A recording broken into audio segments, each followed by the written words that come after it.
Hey guys, a few weeks back I put some statuses up on my social media accounts asking you to send me through your toughest beauty questions.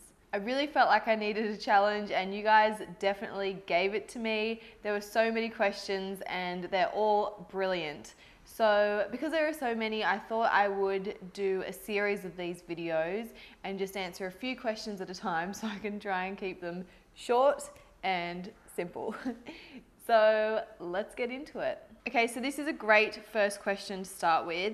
Is there a highlighter you've come across that isn't glittery, but instead more of a shiny or dewy look? All my highlighters look like a glitter streak on my face when I go in the sun and I hate it. That is from Hayley. I have to tell you, Hayley, we have very opposite opinions on highlighter.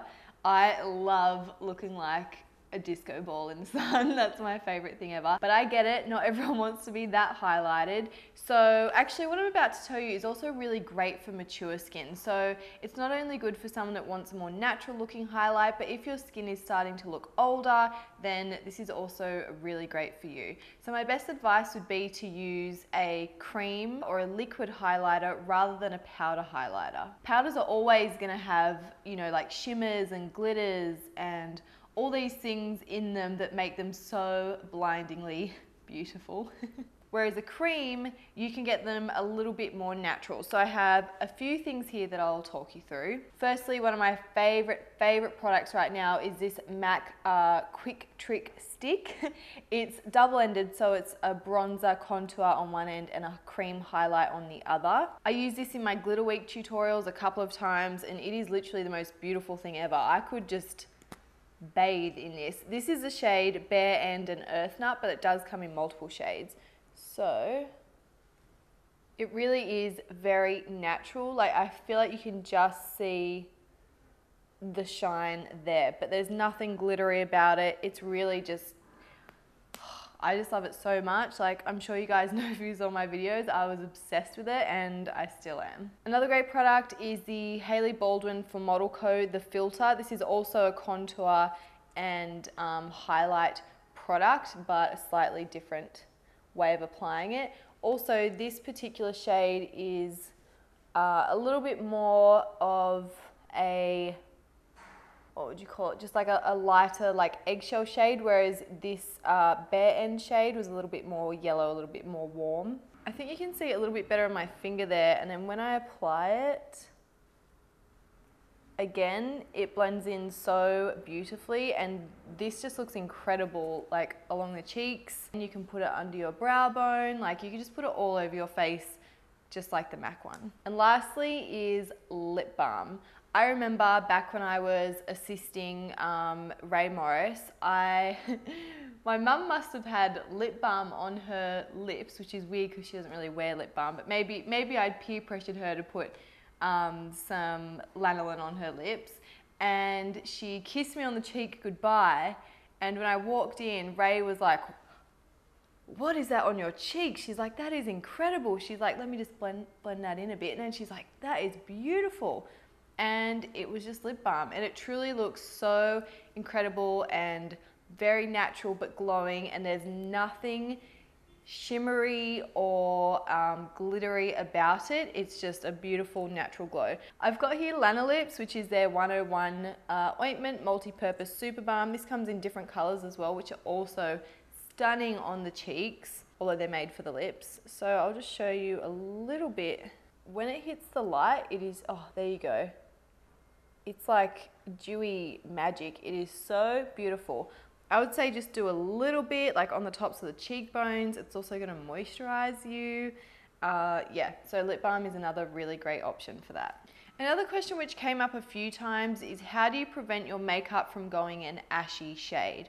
I followed up on this and I was like, do you mean after applying foundation, or do you mean further down the track, like with powders and bronzers and all that kind of thing? And the most common response was after foundation. The great news is this is super easy to fix. If your foundation looks ashy on your skin, it means that it is too pink for you. So if this is happening to you, my best advice would be to go and get a color match in a store. I obviously would recommend, you know, going somewhere like Sephora or Mecca where they have trained artists. But then make sure you take a mirror and go and check in the daylight, because sometimes the lights in stores can be a little bit misleading, I find. So take a mirror out, natural daylight, check it, test it on your chest, test it on your face, make sure everything's seamless. And if you're looking too grey, too ashy, or it looks too light, it just means there's not enough color in it, so try a warmer option. Another question which is really quite frequently asked, but this one in particular has come from Ella Baby. How can you make round eyes appear more almond shaped apart from winged liner? I love this question. Let me just grab a brush. I do already have quite a lot of eye makeup on. I was playing with the new Pat McGrath Labs collection just before, so I do have a gloss on my eye, so this may be a little difficult to demonstrate. Maybe not the best time to answer this question, but essentially what you want to do if you have round eyes is you want to find the highest point of your eyelid. So for me, the highest point of my eyelid is there. Can you guys see that? From there, you want to thicken up your eye makeup. From there outwards, it's going to be darker. It's going to be a bit fuller. From there inwards, you want it to be thinner. You want it to be lighter, so that the emphasis is really on this outer part. Same applies to the bottom, except when you find the lowest point, you want to shade in either side of that. Does that make sense? I'm going to try and show you guys. My under eyes are really quite a bad example because my under eyes are quite flat, but I'll show you the best I can. So say if you have round eyes, about here would be the lowest part of your eyelid, right? So from here outwards, you just want to shade it. And you don't have to bring it up. Like, you don't have to wing it up. You just make that area fuller. And then from that part inwards, you'll do the same.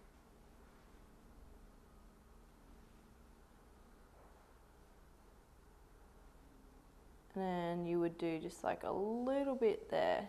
And if your eyes are really round, like, you can literally just bring that out quite straight and then blend that in. Again, my eyes were not the best to demonstrate this on, but I'll make a point of doing this on someone in the future when I do some more makeups on here. And then for the top, highest point of the eyelid outwards, I do this on myself. You can see that I've got darkness thicker in this area. You don't have to wing it out like I have. And I've said the same thing for when it comes to doing winged liner. Always best to find the highest point and thicken it up from there and thin it out from there inwards. And in some cases, you wouldn't even do much in there at all. Sometimes I will literally start my winged liner from the highest point and not put anything on the inner corner.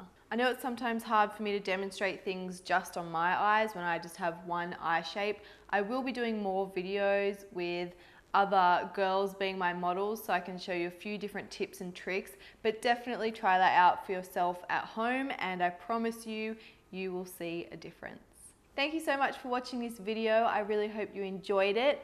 Please give it a thumbs up and subscribe to my channel if you haven't already.